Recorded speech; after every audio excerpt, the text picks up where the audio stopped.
हामी आज क्याभिटिज अन्तर्गत छौँ।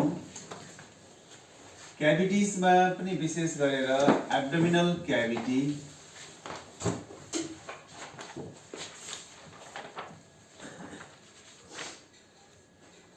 हामी चारवटा क्याभिटिज हुन्छ भनेर हामीले छलफल गरिसकेका थियौँ। त्यो मध्ये एउटा क्याभिटिज हो एब्डोमिनल क्याभिटी। यो सबैभन्दा ठुलो क्याभिटिज हो, लार्जेस्ट क्याभिटिज। चारवटा क्याभिटिज मध्ये सबैभन्दा ठुलो क्याभिटिज कुन हो भनेर सोध्यो भने हाम्रो एन्सर हुनुपर्छ एब्डोमिनल क्याभिटी। एब्डोमिनल क्याभिटीलाई विशेष गरेर 9 रिजन्स अफ एब्डोमेन, विशेष गरेर यो एब्डोमिनल क्याभिटीलाई 9वटा रिजनमा डिभाइड गरिएको छ हैन। त्यो 9वटा रिजन मध्ये हामीलाई सोधिन सक्छ कुन रिजनमा कुन अङ्ग मुख्यतया बस्छ भनेर।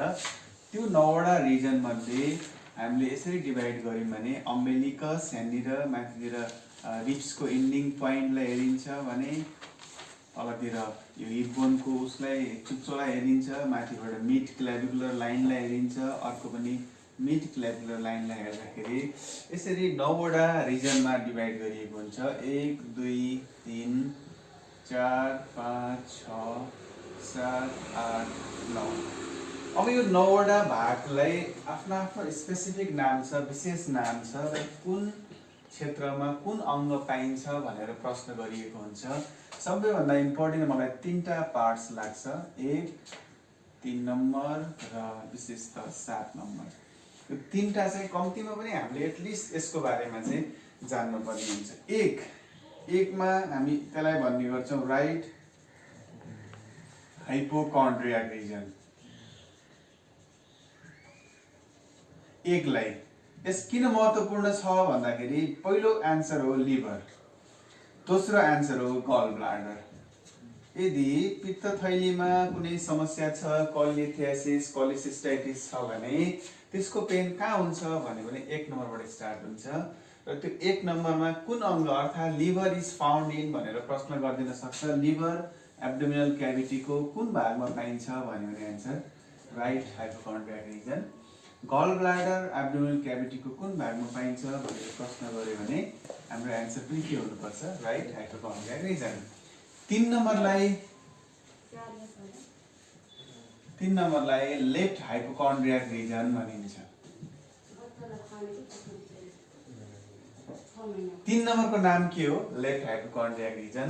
यो किन इम्पोर्टेन्ट छ भनेर प्रश्न गर्यो भने देयर इज ए स्प्लिन अर्थात् फियो। स्प्लिन किनभने कालाजार, मलेरिया र विभिन्न टाइफाइडहरू अर्थात् ज्वरो आएको बेलामा स्प्लिनोमेगाली हुन सक्ने भएको भएर यदि कसैले 3 नम्बरमा बढी मलाई पेन हुन्छ यो साइडमा भन्यो भने हाम्रो शङ्का के हुनु पर्यो? स्प्लिन इन्लार्ज त छैन। त्यसो भएर भोलि प्रश्न स्प्लिन एब्डोमिनल क्याभिटीको कुन पार्टमा पाइन्छ भनेर सोध्यो भने आन्सर के भन्नु पर्यो? लेफ्ट हाइपोकन्ड्रियाक रिजन है। त्यस्तै अब 2 नम्बरलाई इपिग्यास्ट्रिक रिजन भनिन्छ हैन।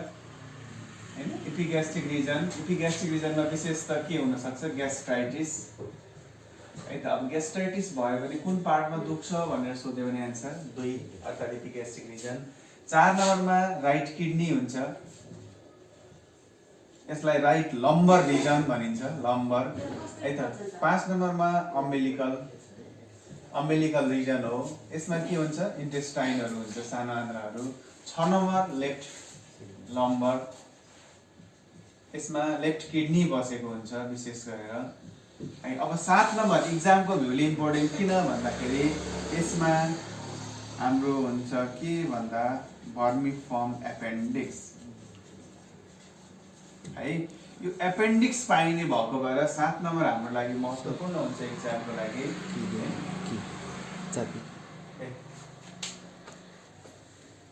अब भर्मिफर्म एपेन्डिक्स हुने भएको भएर यो भाग महत्त्वपूर्ण मानिन्छ। यसलाई हामी भन्छौँ राइट इलियाक फोसा। त्यसो भएर मैले इक्जामको लागि तपाईले विशेष त 3टा चिज सम्झिनु पर्यो, 3टा स्पेस। एउटा हो राइट हाइपोकन्ड्रियाक रिजन लिभर र गल ब्लाडरको लागि, अर्को हो लेफ्ट हाइपोकन्ड्रियाक रिजन स्प्लिनको लागि र अर्को हो भर्मिफर्म एपेन्डिक्स राइट इलियक फोसा। हुन त एपेन्डिक्सको पेन अम्बिलिकल रिजनबाट सुरुवात हुन्छ। सुरुमा नाइटोमा दुख्छ, नाइटोबाट बिस्तारै यो दुखाइ केही घन्टापछि सर्दै सर्दै सर्दै सर्दै कहाँ आउँछ राइट इलियकमा फोसामा आउँछ र यो लाइनलाई चाहिँ हामी एमसी बर्निङ लाइन भन्छौँ। पछि एपेन्डिक्समा हामी एपेन्डिसाइटिसमा पनि पढ्न सक्छौँ। एमसी बर्नी भनेको एउटा यो व्यक्तिले पत्ता लगाएको भएको भएर उनको नामबाटै राखिएको हो। भोलि MC burning sign is positive in भन्यो भने एन्सर के दिनु पर्यो एपेन्डिसाइटिस है। र यो रिजनको लागि हामीलाई एब्डोमिनल क्याभिटी महत्त्वपूर्ण छ हैन। तर अब कहिले काहीँ लम्बर रिजनमा किडनी कहाँ पाइन्छ भन्न सक्छ लम्बर रिजन हैन। त्यसै गरेर स्मल इन्टेस्टाइनहरू कहाँ पाइन्छ भन्यो भने हाम्रो एन्सर के हुनु पर्यो अम्बिलिकल रिजन। र कहिलेकाहीँ हामीलाई अब अरू प्रश्नहरू पनि गरिदिन सक्छ। ग्यास्ट्राइटिस भयो भने कुन क्षेत्रमा दुख्छ भन्यो भने एपिग्यास्ट्रिक रिजन। यो चिजको लागि चाहिँ हामीलाई एब्डोमिनल क्याभिटी महत्त्वपूर्ण हुने गर्दछ।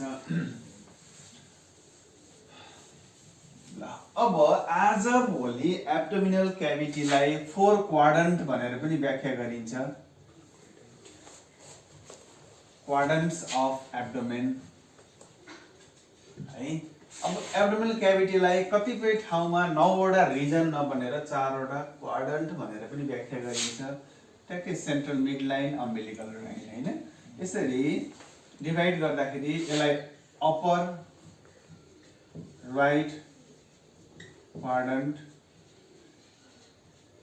है, यसलाई लोअर राइट क्वाड्रन्ट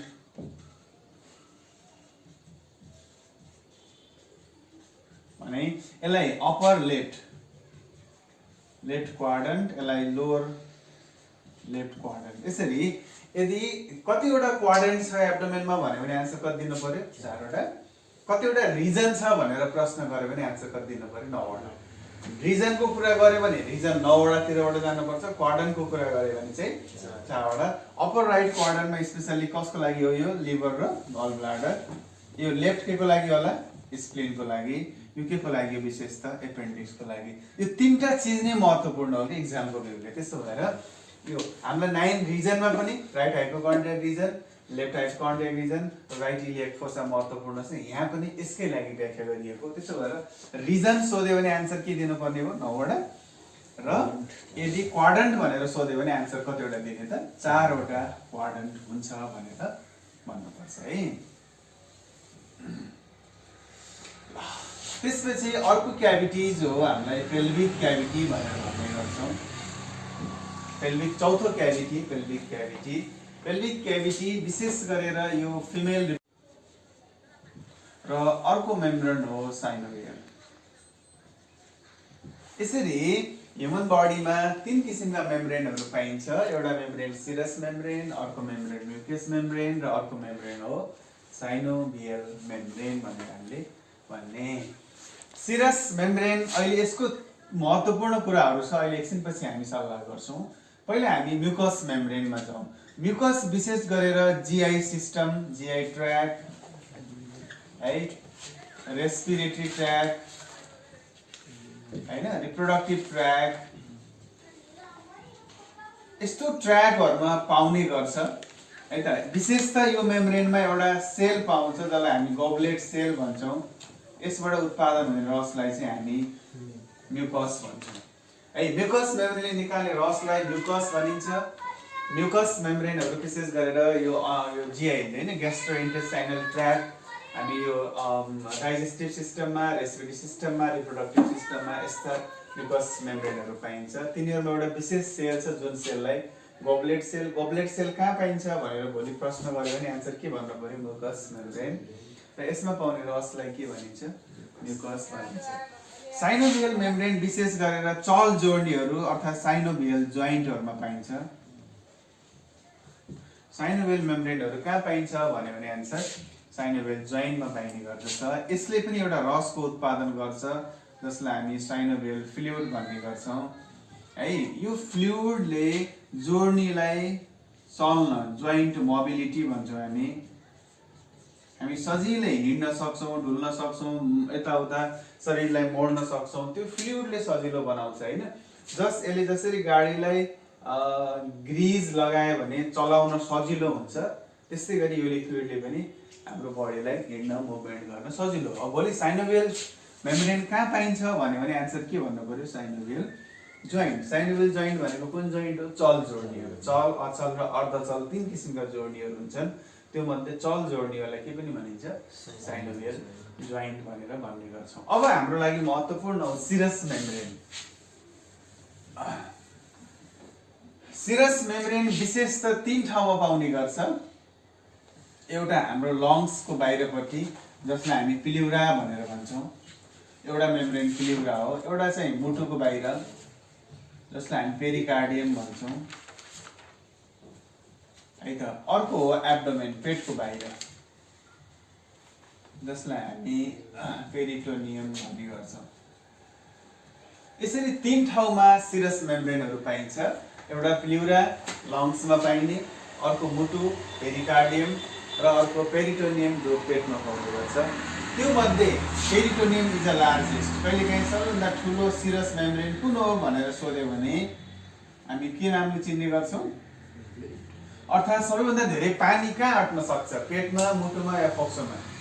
पेटमा, हैन? पेट हाडियो भने 3 लिटर 4 लिटर 5 लिटरसम्म पनि पानी हुन सक्छ। त्यसो भएर सबैभन्दा ठुलो स्पेस भएको सिरस मेम्ब्रेन चाहिँ कुन रहेछ? पेरिटोनियम भनेर हामीले भन्ने गर्छौँ। प्लिउरा लङ्समा पानी जम्यो भने हामी के भन्ने गर्छौँ भने प्लिउरल इफ्युजन। भोलि प्रश्न गरिदिन्छ प्लिउरल इफ्युजन भनेको के हो भने के भन्नु पर्यो?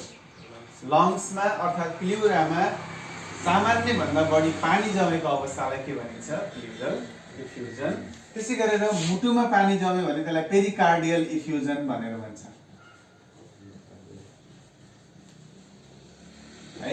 मुटुमा पानी जमेको अवस्थालाई पेरिकार्डियल इफ्युजन भनिन्छ भने पेटमा पानी जमेको अवस्थालाई के भन्ने अरे? एसाइटिस। त्यसो भएर भोलि यो प्रश्न गरिदिन्छ एसाइटिस भनेको कहाँ पानी जम्नु हो, पेरिकार्डियल इफ्युजन भनेको कहाँ पानी जम्नु हो, प्लिउरल इफ्युजन भनेको कहाँ पानी जम्नु हो भनेर प्रश्न गर्न सक्छ। यो तीनटै के हो त? सिरस मेम्ब्रेन हो। यिनीहरूले रसको उत्पादन गर्छ। सबैभन्दा धेरै पानी जम्न सक्ने भनेको एब्डोमेन अर्थात् पेरिटोनियममा। त्यसो भएर peritoneum is the largest serous membrane भनेर भन्ने। ल, अब हामी टिस्युमा जान्छौँ है। टिस्यु तन्तु। अर्को टपिक एनाटोमी अन्तर्गत महत्त्वपूर्ण टिस्युलाई लिने गर्छौँ हामी। टिस्यु अस्ति पनि मैले कुरा गरेको थिएँ, हिस्टोलोजी, टिस्युको अध्ययन गर्ने साइन्सलाई चाहिँ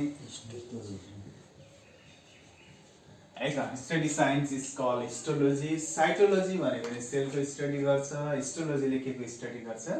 टिस्युको स्टडी गर्दछ। अब अर्को प्रश्न, मानव शरीरमा कति किसिमको टिस्युहरू पाइन्छ भन्यो भने एन्सर के दिनु पर्यो? 4 प्रकारको टिस्युहरू पाउने गर्दछ। त्यो के भन्दा एउटा हो इपिथेलियल टिस्यु, यसलाई के भनिन्छ? उपकला, हैन? उपकला तन्तु। दोस्रो चाहिँ कनेक्टिभ, है। तेस्रो मस्कुलर र चौथो हो नर्भस। ल, यसरी 4 प्रकारको टिस्युहरू ह्युमन बडीमा पाइन्छ। एउटा इपिथेलियल, एउटा कनेक्टिभ, एउटा मस्कुलर र अर्को चाहिँ नर्भस टिस्यु भनेर हामीले भन्ने है त। ल, ओके। यो मध्ये रिपेयर नहुने टिस्यु कुन हो भनेर प्रश्न गरे भने फेरि एन्सर के हुन्छ? नर्भस। रिपेयर नहुने अर्थात् पुनः निर्माण नहुने टिस्यु चाहिँ कुन हो त? नर्भस। अरू टिस्युहरू फेरि बन्छ, टुक्रिन्छ, नयाँ सेल बन्छ, माइटोसिसले बनाइदिन्छ, तर नर्भस टिस्यु चाहिँ कहिले पनि एकचोटि ड्यामेज भएपछि रिपेयर हुँदैन। त्यसो भएर हामीले हिजो पनि भनिसक्यौँ, न्युरोनलाई मरेपछि बचाउन सकिँदैन, अर्थात् त्यो पुनर्बन्दैन। त्यसो भएर हामी सार्न नसक्ने, एउटा व्यक्तिबाट अर्को व्यक्तिमा दिन नसक्ने टिस्यु पनि कुन हो त? नर्भस टिस्यु वा ब्रेन भनेर हामीले भन्ने गर्छौँ, है। ल, अब विशेषतः इपिथेलियल टिस्युको काम के भन्यो भने फ्लुइड प्रोडक्सन हो, है। रस उत्पादन, फ्लुइड उत्पादन, हैन? कनेक्टिभको काम के हो भने जोइन्ट, जोड्ने, जोइन्ट गरिदिने है त। अङ्गहरूलाई एक आपसमा जोड्ने काम कसको हो? कनेक्टिभको। मस्कुलरको काम के हो भने मुभमेन्ट, शरीरलाई के गर्ने? दिशा, चाल, हिँड्न सहयोग गर्ने, त्यो कसको काम हो? मस्कुलरको मुभमेन्ट। नर्भसको काम के हो भने सेन्सेसन, संवेदना। मलाई जाडो लाग्यो, मलाई गर्मी भयो, मलाई पोल्यो हैन, कसैले मलाई मार्न आइरहेछ हैन, म भाग्न पर्छ, त्यो म्यानेजमेन्ट कसले गरिदिन्छ? नर्भस। त्यसो भए यसको आफ्नो आफ्नो काम छ। स्पेसल्ली इपिथेलियलको रस उत्पादन, कनेक्टिभको जोड्ने, जोइन्ट गरिदिने, मस्कुलरको मुभमेन्ट गराइदिने र नर्भस सिस्टमको के त? सेन्सेसन, संवेदना प्रदान गर्ने भनेर हामीले भन्ने गर्दछौँ। ल अलिकति हामी इपिथेलियल टिस्युमा प्रवेश गरौँ। ल इपिथेलियल टिस्यु। इपिथेलियल टिस्यु विशेषतः दुई प्रकारको हुन्छ, टाइप्स हामी भन्यौँ भने दुई प्रकारको। एउटालाई हामी सिम्पल भन्छौँ, सिम्पल इपिथेलियल टिस्यु, अर्कोलाई के भनिन्छ? है स्क्वामस, त्यसै गरेर क्युबोइडल,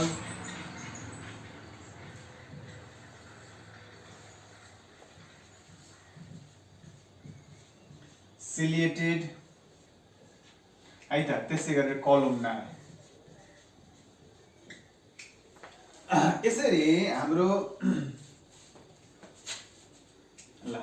यसरी हाम्रो सिम्पल एपिथेलियल टिस्युलाई हामीले चार भागमा विभाजन गर्न सक्छौँ। एउटा हो स्क्वामस, अर्को क्युबोइडल, अर्को सिलिएटेड र अर्को चाहिँ के हो त? कोलुमनार। अब प्रश्न के गरिदिन्छ भने कुन टिस्यु प्रायः जसो कहाँ पाउँछ त भनेर प्रश्न गरिदिन्छ। स्क्वामस विशेष त पाउने भनेको मुटुको वाल, हार्ट, ब्लड भेसल्स है त, अर्को एल्भियोलाई, यो तीनटा भागमा विशेषता पाउने भनेको स्क्वामस। स्क्वामस हेर्दाखेरि ढुङ्गा पिछ्याएको जस्तै देखिने भएको भएर this is also called pavement epithelium है। यो स्क्वामस ढुङ्गा जस्तै देखिन्छ, ढुङ्गा बिछ्याएको जुन माटोमा हुन्छ त्यस्तै आकारको देखिने भएको भएर यसको नाम के पनि राख्यो? पेभमेन्ट। त्यसबाट पेभमेन्ट इपिथेलियम भनेर कसलाई चिनिन्छ भने आन्सर के दिनुपर्छ? स्क्वामस इपिथेलियललाई। विशेष त क्युबोइडलहरू किडनी, नेफ्रोनहरूमा पाउने टिस्यु कुन हो त? क्युबोइडल है त। क्युबोइडल कहाँ पाइन्छ भने विशेष त रिनल सिस्टमहरूमा पाउँछ। स्क्वामस प्रायः जसो कहाँ पाउँदो रहेछ? रक्त सञ्चार सिस्टमहरूमा पाउँछ। सिलिएटेड भनेको जुन टिस्युको माथिपट्टि सिलियाहरू हुन्छ त्यस्तोलाई सिलिएटेड भनिएको हो। सिलिया छैन भने त्यो कोलुमनार हुन्छ, सिलिया छ भने त्यो के हुन्छ? सिलिएटेड हुन्छ हैन। विशेष गरेर रेस्पिरेटरी सिस्टममा जहाँ चाहिँ यो सिलियाले खकार स्पुटमलाई बाहिर निकाल्न मद्दत गर्छ, रेस्पिरेटरी सिस्टम, त्यसै गरेर रिप्रोडक्टिभ सिस्टम, विशेष गरेर भास डिफरेन्स हैन, फालोपियन ट्युब, के चिजलाई बाहिर धकेल्न मद्दत गरोस् त्यस्तो ठाउँमा पाउने टिस्यु भनेको कुन हुन्छ? सिलिएटेड है त। भास डिफरेन्समा के गर्छ? सुगर किटा धकेल्छ, फालोपियन ट्युबमा ओभमलाई बाहिर पुस गर्छ, रेस्पिरेटरी सिस्टममा स्पुटमलाई बाहिर निकाल्छ। त्यो पुस गर्ने काम कसले गर्छ? सिलियाले। यस्तो ठाउँमा पाउनेलाई के भनिन्छ? सिलिएटेड भने। कोलुमनार कहाँ पाइन्छ भनेर सोध्यो भने विशेष गरेर डाइजेस्टिभ सिस्टममा, डाइजेस्टिभ सिस्टमको भित्री लेयरहरूमा पाउने टिस्यु भनेको प्रायः जसो के हो त? कोलुमनार भनेर हामी भन्ने गर्छौँ। अब कम्पाउन्ड टिस्यु भनेर अब सोध्यो भने फेरि हामीलाई अब कम्पाउन्ड टिस्यु भनेको फेरि हामीले यसरी जेनरली दुई किसिमले विभाजन गर्न सक्छौँ।